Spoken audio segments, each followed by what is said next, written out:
curious about what happens when the high-speed thrill of Formula One crashes into the glitz, glamour and shadows of Sin City?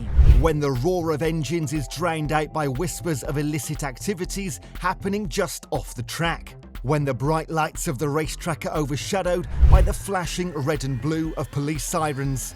Welcome to F1 Racing Now. Today we're talking about Las Vegas during the F1 weekend, where a different kind of race was unfolding. A race not for the fastest lap, but for justice. Las Vegas, Sin City, the City of Lights, known for its casinos, nightlife, and of course, the occasional Elvis impersonator.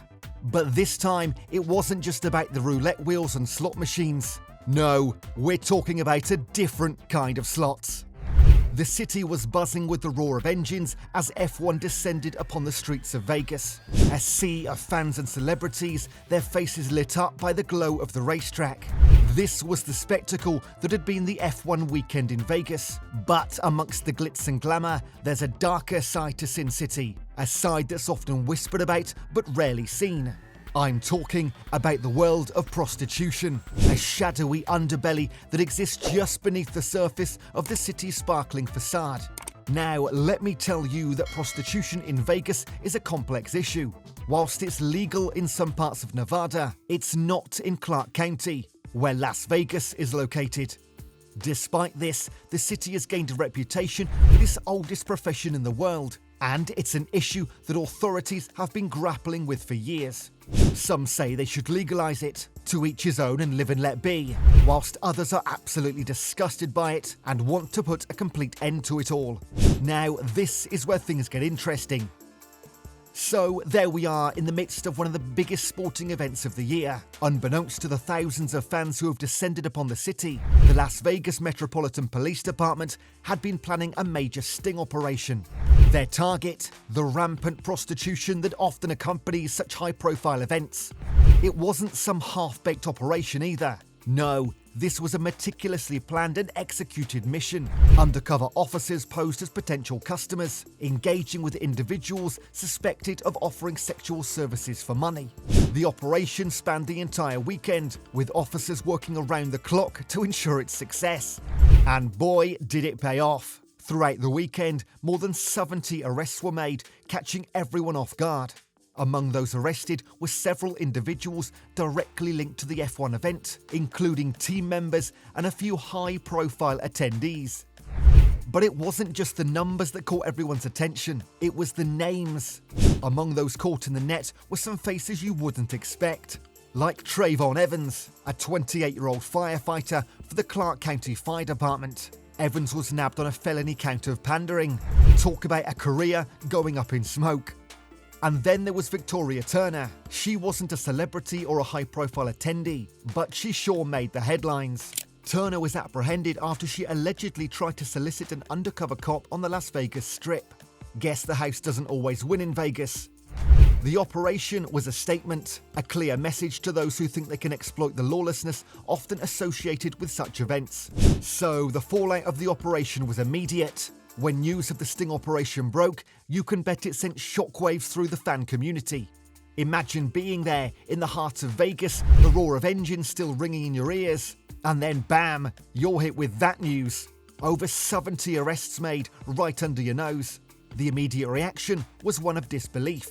Fans took to social media, their posts a mix of shock, confusion, and the occasional racing pun. Hashtags like Vegas Sting and F1 Underbelly started trending as fans grappled with the news. But there was also a sense of appreciation for the authorities. Many fans commended the police for their efforts, their posts echoing a sentiment of gratitude.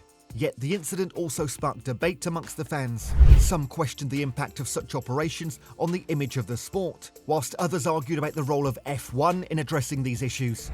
It was a heated discussion, much like a fierce on-track rivalry, with fans passionately defending their views. In the end, the sting operation didn't just disrupt the F1 weekend, it also sparked a conversation among the fans. News outlets picked up the story, and it quickly became the talk of the town. Now, let's not single out Vegas here. This is most certainly not just a Sin City problem. When you've got a global event like F1, which pulls in millions of fans from all corners of the world and millions of dollars, you're bound to run into some off-track drama. Take Singapore for instance. The city-state might be known for its strict laws and clean streets, but come F1 weekend, things get turned up. We're talking about illegal street races here. Some fans get so pumped by the on-track action that they decide to have a little race of their own. Needless to say, the authorities aren't too thrilled about it. And how can we forget about Sao Paulo, Brazil? Brazil knows how to throw a party, but sometimes things can get out of hand.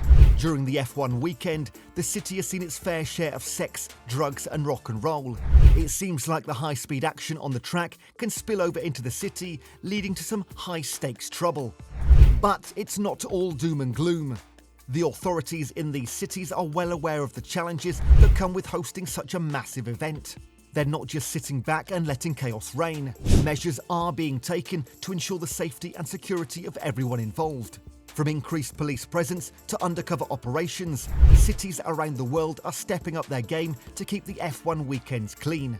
Yet, it's a tough job, no doubt about it, but it's crucial to ensure that the focus remains on the thrilling racing action, not the off-track drama.